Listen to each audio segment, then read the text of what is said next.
রাত ১২টায় এই দোয়া পড়লে কি হয়? উল্টাপাল্টা ঘটনা।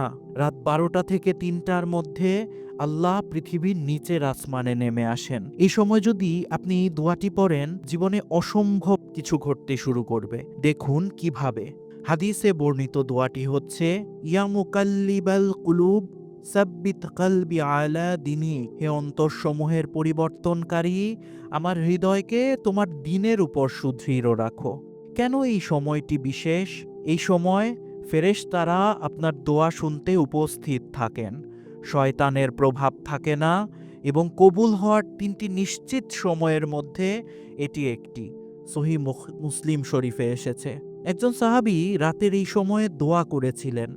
পরদিন সকালেই তার ১০ বছরের ঋণ মাফ হয়ে গেল। আজ রাতেই চেষ্টা করুন প্রিয় ভাই ও বোনেরা, এবং লাইক শেয়ার করতে ভুলবেন না, এবং কমেন্ট করে জানিয়ে দিন আপনি কোনো উপকার পেয়েছেন কিনা।